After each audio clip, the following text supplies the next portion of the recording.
Thank you very much, and now it's time to get to the two coaches of the national title game tomorrow night, and believe it or not, these guys don't really know each other that well, which I found very interesting. We'll bring out Chris Beard of Texas Tech and Virginia's Tony Bennett.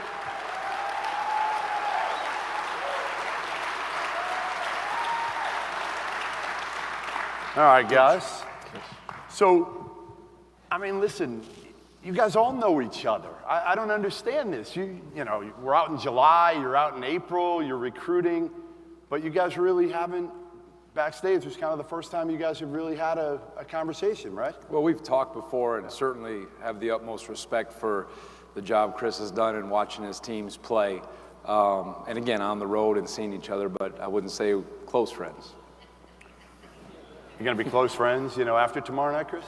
Coach has been in those main gyms the last couple of years. In July, I've been in those back gyms. So, no, we've actually followed coaches' teams for years. It's a common thing in our office. You come in the morning and somebody's like, man, did you see what Virginia did last night?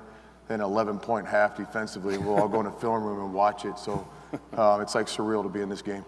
You know, the crazy thing is, I know both you guys win last night, and after a game like that, for each of you, you're not getting much sleep. Tony looks terrific. Chris, you look like you didn't get much sleep. That is not the first time I've heard that. They had the late game. We had the early game. They did have the late game, yeah. We'll give him the excuse. Tony, your dad, Dick, coached you. You were on his staff.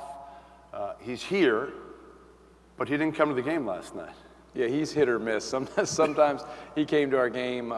We played in the Sweet 16 and the Elite 8. He was at those games, and he's here. And I just saw him in the morning. He said, "I think I'm just going to stay back, and I wish you well." And you know, that's he's had such a huge part of it, and he wants it to go so well. But we'll see if he's there tomorrow. But I would not be in this spot without obviously his influence on me and just how he's helped me. And I think being a coach sometimes makes it harder because you know what coaches go through in these games and the excitement and also kind of the drama with it.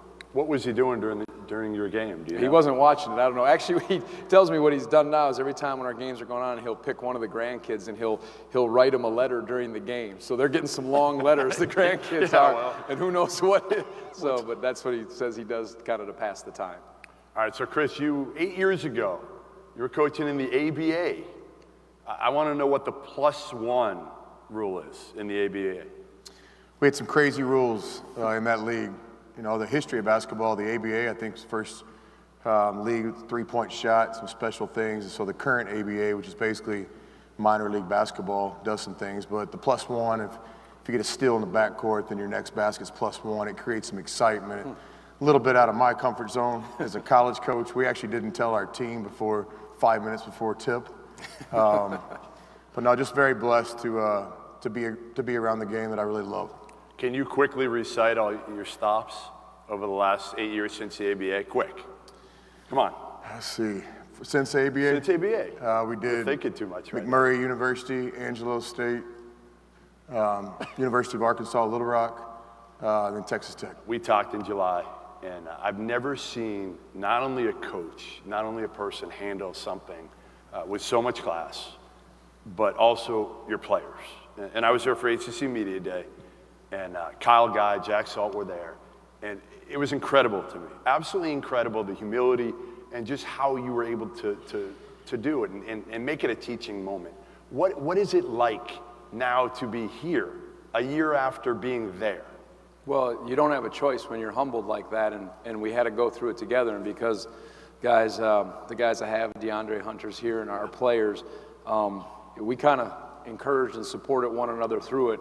And we called it kind of, in a way, is how we were going to respond, a painful gift. I've used that term, but it's to be in this spot now. I think it'll be a life lesson that these guys and I'll carry with me from here on out. So everybody wants to talk defense. I don't remember who's 1 and who's 2, but you guys are both, they're 1? Yes. All right, they're 1, you're 2. I don't think it matters. You're both unbelievable defensive coaches. And I know you take kind of umbrage to the fact that everybody always just asks you about your defense. You're like, you know, we've been pretty good offensively over the last couple months. When you watch his team, what stands out about them defensively? How are they different than you, and And what blows you away about how they defend? The thing we're most impressed with is the patience of their defense. Most people associate the word patience with offensive basketball, but to guard at the level that coaches' teams do and always have, you have to be patient. And they'll be working a gap early in the shot clock, just like they do late in the shot clock. It appears that their defense improves over time, whereas most teams kind of wear down. But I think it's the most patient defense I've seen, just really, really tough to score against. Tony, your dad was a terrific defensive coach too. You told me that your dad had some advice, in terms of his defense. Well, he doesn't watch a lot of college basketball, doesn't watch me much, obviously, but he has for the last couple of years watched Chris, and he said that how Texas Tech plays that style, he said it's some of the best he's ever seen. I think the numbers bear that out.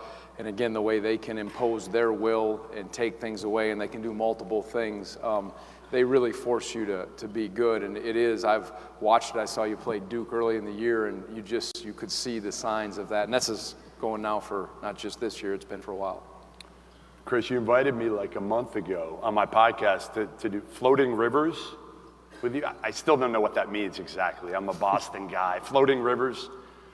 Am I still, is the invitation still standing even though now you're big time? Back then you were just kind of another coach. Now you're a national championship game coach. It depends on how this ends up. You've already taken a shot at the way I look tonight, so. What's floating rivers? What are we going to do?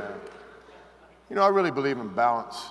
I tell guys all the time, it starts with your faith and family. Then I think the best competitors have something else. And early in my career, I was just all basketball, and I still am, but as my daughters have gotten older, I've found that I spend more time with them. It makes me a better coach. And so Floating the River is just a good group of coaching guys that we have. We spend some time in the hill country of Texas every summer. All right, your music taste. So what is Floating the Rivers, though? I still want to know.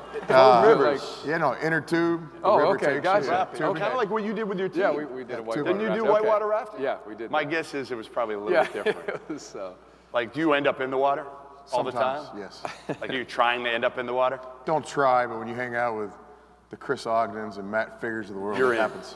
DeAndre told me earlier, like, he doesn't want to deal with that water again. Yeah, we had He's done, right? We had to beg him to go, but we had a blast. You scared? Whitewater rafting is great, and that was a fun team building exercise. Yeah, I'm gonna go Floating Rivers with you.